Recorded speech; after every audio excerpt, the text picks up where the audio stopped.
Olá, eu sou Salvo Silveira e você está no canal Pense Nisso, canal focado única e exclusivamente no seu autoconhecimento. Como temos falado aqui no canal, cada um de nós vê o mundo de uma maneira diferente, isso é fato. Mas a questão é que essa visão individual pode determinar o que acontece com a gente, principalmente na forma negativa em que vemos as coisas e o mundo, em que muitas vezes você não arrisca, erra, e culpa os outros, não aprende com os erros e ainda afasta os outros de você, criando uma espécie de ciclo vicioso em que todas as áreas da vida são sabotadas, desde a vida pessoal até a vida profissional e afetiva. Mas o legal é que você pode despertar formas diferentes de encarar e agir de acordo com esse fenômeno, sendo uma pessoa mais positiva em relação ao mundo e sendo uma pessoa que colhe bons frutos da vida, desde identificando oportunidades até atraindo mais pessoas com uma força de vontade inabalável e que de fato pode ser ótima, não só para você, como também para todos. E vai ser sobre isso que vamos conversar aqui agora. Primeiramente, devemos começar falando de um equívoco muito comum entre as pessoas. Esse equívoco se trata do fato de todo mundo acredita que o mundo é o que o mundo é. Mas, bem, não é bem assim.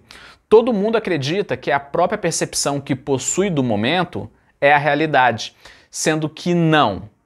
Essa não é a realidade propriamente dita. Nada disso. Não existe tal realidade. Ela é uma ilusão. A outra pessoa não vê o mundo da mesma forma que você. Você deve até ter se assustado comigo agora em que eu te disse isso, mas calma que eu vou te explicar tudo direitinho. No mundo físico, a verdade realmente é uma só. Como diz Aristóteles, a verdade é única e é universal. Se o indivíduo diz que a Terra é plana e o outro diz que a Terra é esférica, um dos dois lados vai estar errado, óbvio. Aqui a gente não pode relativizar e falar, ok, vamos dividir a verdade, os dois estão certos. Então a Terra não é nem plana e nem esférica. A Terra é uma cumbuca. Ponto. Não, gente, nada disso. Não, nada disso. No mundo físico, a verdade é uma só, assim como 4 e 4 são 8. Isso no mundo físico, mas no mundo psíquico abstrato não é assim que as coisas funcionam.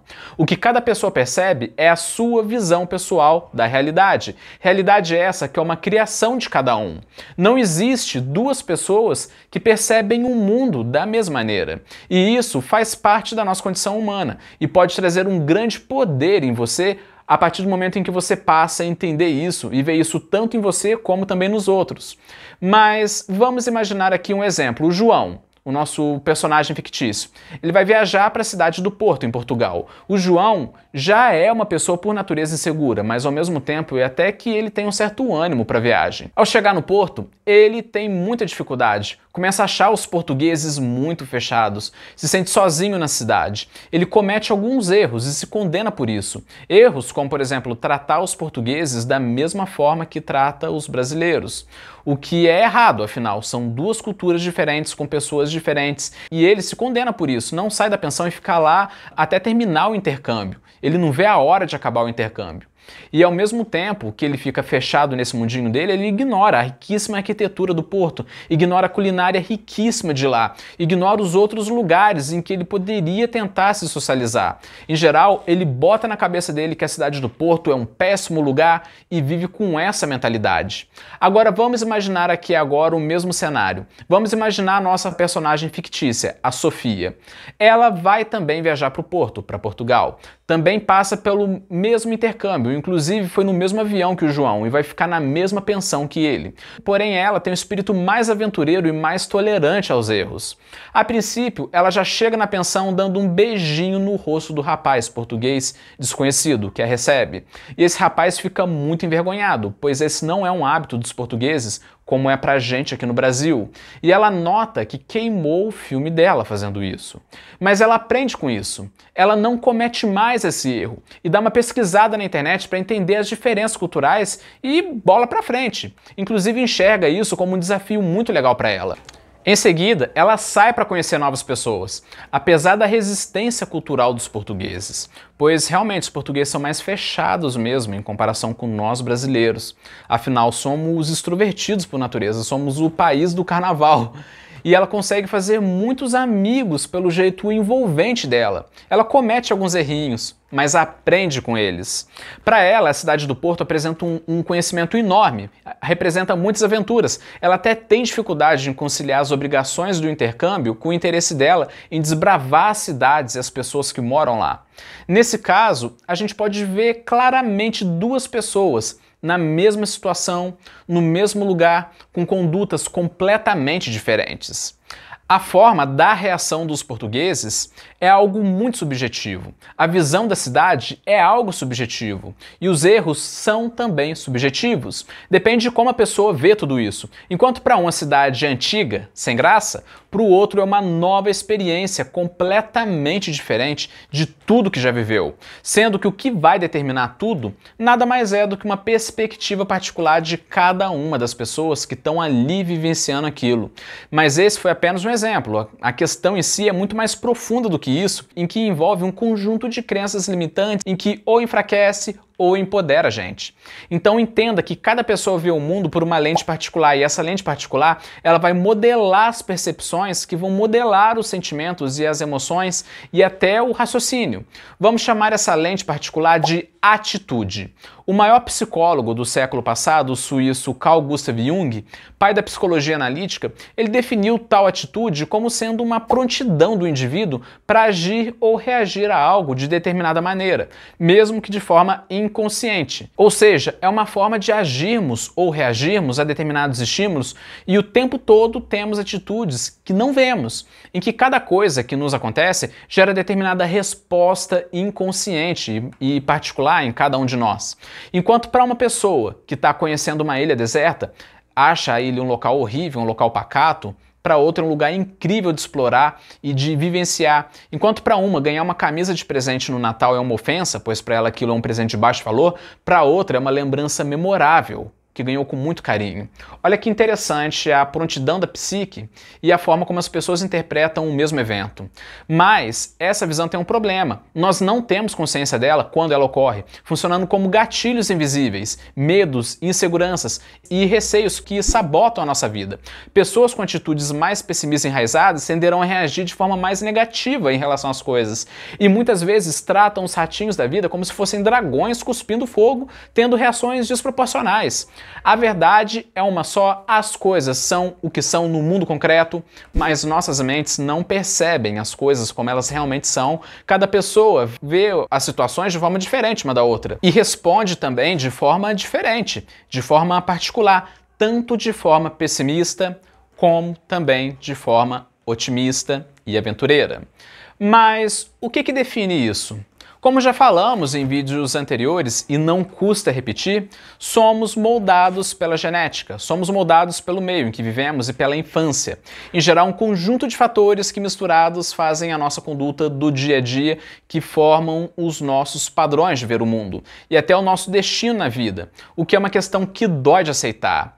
E é aquilo que eu falo, destino. Sim, destino existe, estamos todos destinados a algo. Mas claro que eu não estou falando do destino do ponto de vista espiritual, mas sim sob a ótica dos padrões comportamentais que são construídos na gente e outros que até já existem.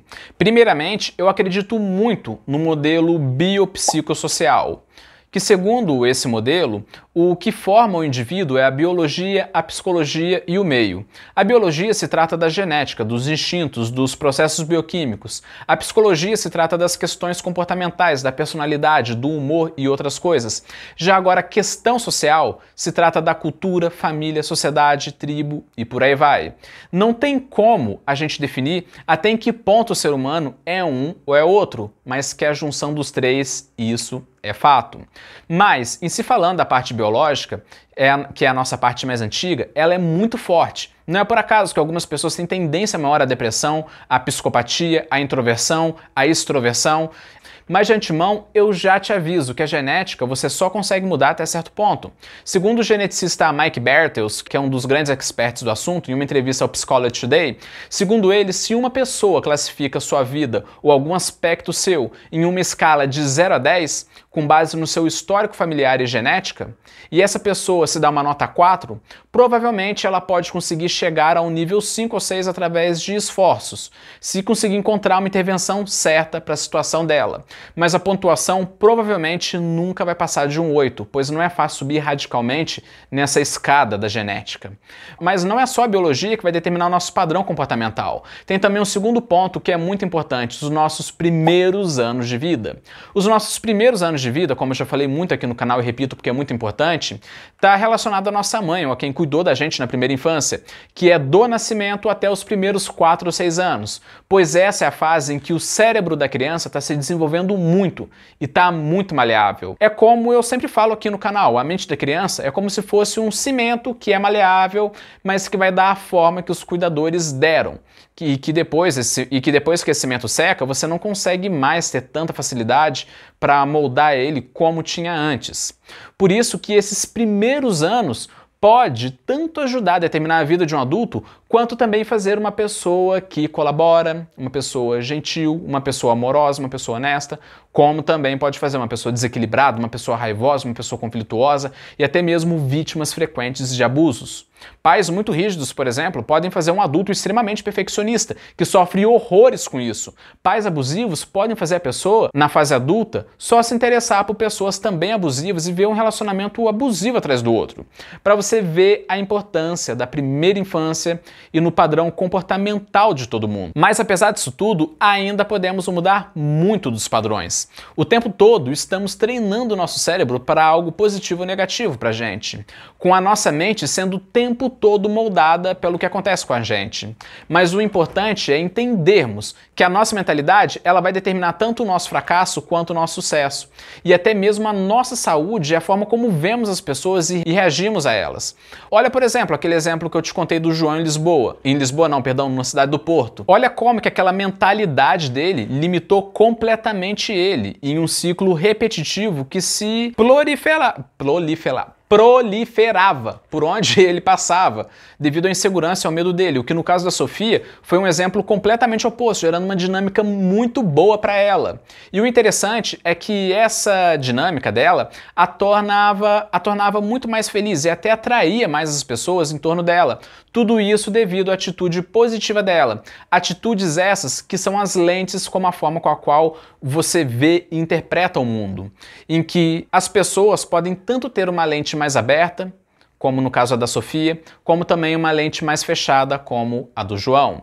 E eu não vou negar que temos momentos bons e ruins da vida, fases em que usamos tanto a lente mais fechada quanto a mais aberta, mas uma é sempre a preferida da gente. Para grande parte, se não para a maioria das situações.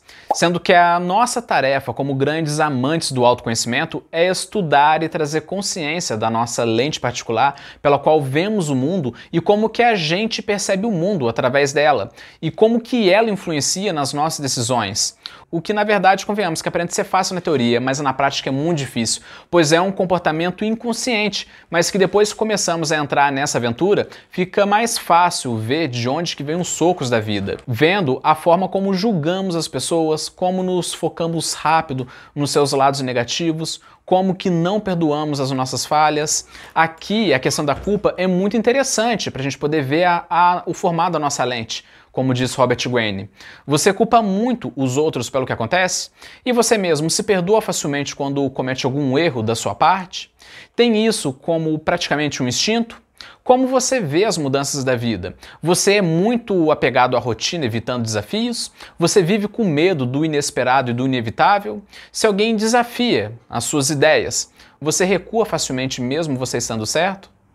A questão em si é que depois que você entende qual é a sua ótica, qual é a sua lente particular pela qual você vê o mundo, fica muito mais fácil você poder fazer mudanças estruturais no seu comportamento, tentando ter uma lente mais aberta em relação às coisas.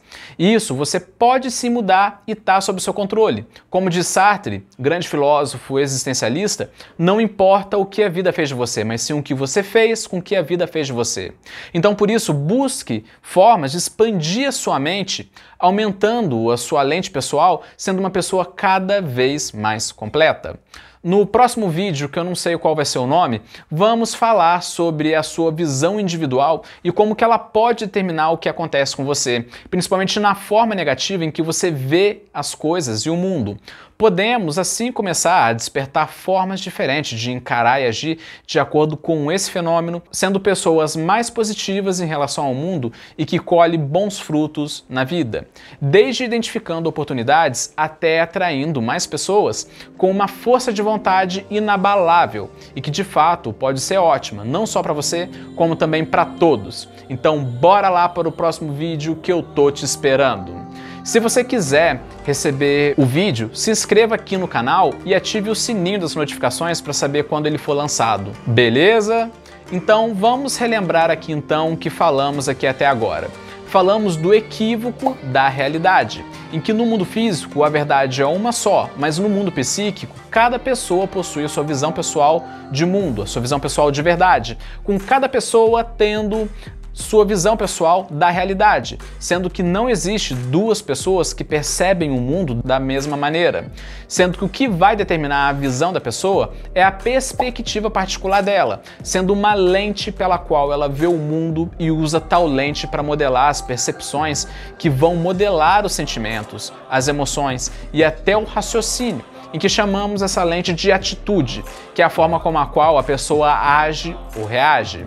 Sendo que o que molda essa visão, essa lente, é a genética, a personalidade, o meio social e principalmente a infância do indivíduo. Infância é essa que concretiza muitos comportamentos, mas que apesar disso tudo podemos sim mudar muitos dos nossos padrões internos apenas mudando a forma como a qual vemos o mundo e as pessoas. Beleza? Pense nisso. Falou! Beleza? Pense nisso.